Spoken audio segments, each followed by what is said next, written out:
Frame में आ रहे हैं।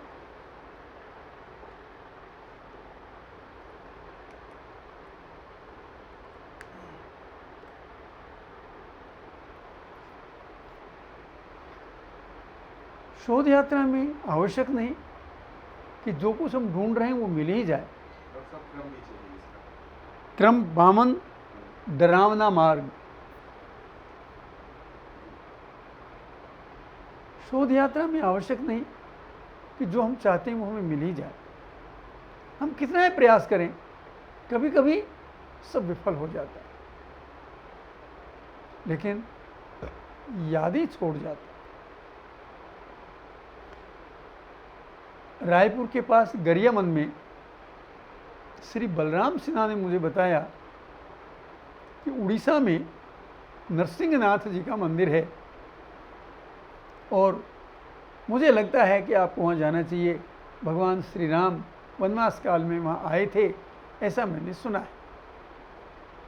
मैं प्रसन्न हो गया। मैंने पूछा मैं कैसे जाऊँ?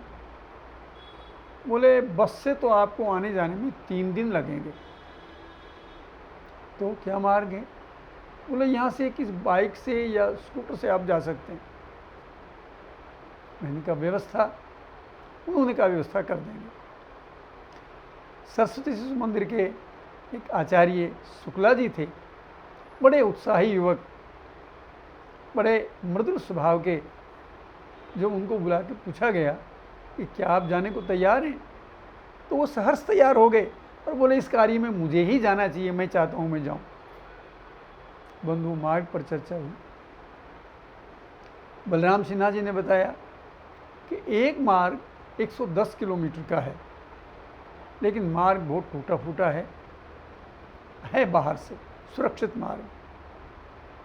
दूसरा मार्ग वो करीब 70 किलोमीटर है, जिसमें 50 किलोमीटर का मार्ग जंगल का है और वो टूटा हुआ है। तीसरा मार्ग 60 किलोमीटर का है, उसमें 10 किलोमीटर तो अच्छा है, लेकिन 50 किलोमीटर केवल जंगल की पगडंडियां हैं। सोच समझकर, पर उन्होंने बताया कि ये मार्ग सबसे खतरनाक है। क्यों? बोले यहाँ मार्ग में सब जंगली पशु मिलते हैं, जंगली कुत्ते मिलते हैं, भालू मिलते हैं, तेंदुए मिलते हैं, और सबसे बड़ी मतलब जो डर की बात है, वहाँ जंगली भैंसे मिलते हैं। बाकी पशु पीछे नहीं पड़ते, लेकिन भैंसा तो पता नहीं कब बिधक जाए और पीछे पड़ जाए। इसलिए उनसे और जंगली कुत्तों से बचना बहुत आवश्यक है।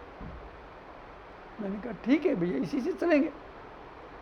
शुक्ला जी तैयार हो गए।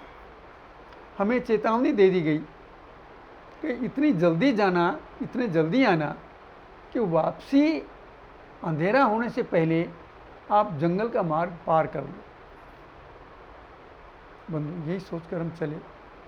5 किलोमीटर तक तो सड़क अच्छी मिली, लेकिन उसके बाद जंगल के रास्ते हमारे गांव गलियों के रास्तों से भी बहुत खराब, गड्ढे। और आश्चर्य की बात तो ये, वो ऐसी टूटी फूटी सड़क पर भी वन विभाग ने स्पीड ब्रेकर लगा रखे थे। बंधुओं, बड़ा दुरूह मार्ग था, लेकिन दिन था। कभी स्कूटर मैंने चलाया, कभी शुक्ला जी ने चलाया, और हम 3 बजे वहाँ पहुँचे। 1 घंटा में वहाँ लगा सब जानकारी लेने में, फोटो आदि में।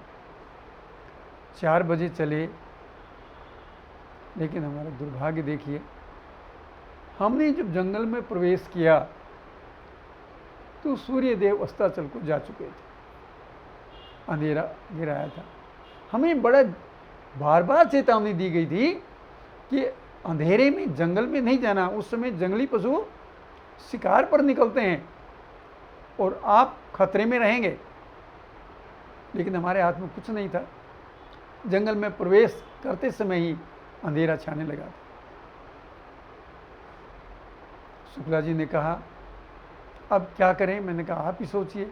बोले चलना तो पड़ेगा, यहाँ तो रुकने का कोई रास्ता है ही नहीं, और जंगल में या जंगल के किनारे कहीं रुकते हैं तो ये भी जगह सुरक्षित नहीं है जंगली पशुओं से।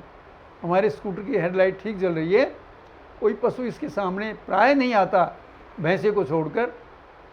जंगली कुत्ते भी इसमें आ सकते हैं, लेकिन जैसे तैसे निकलना तो पड़ेगा। बंधुओं, उन रास्तों पर कितनी बार स्कूटर से हम गिरते गिरते बचे, कितने पत्थर ढेले बीच में आए।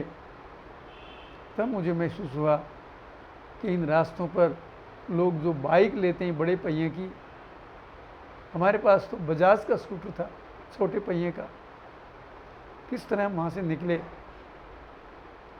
अगर कोई पत्ता भी हिलता था तो हमारी धड़कन तेज हो जाती थी।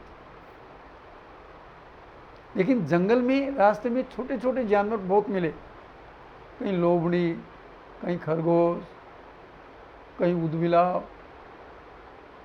ऐसे ऐसे जीव थे जिनको देखकर मन एकदम डर जाता था।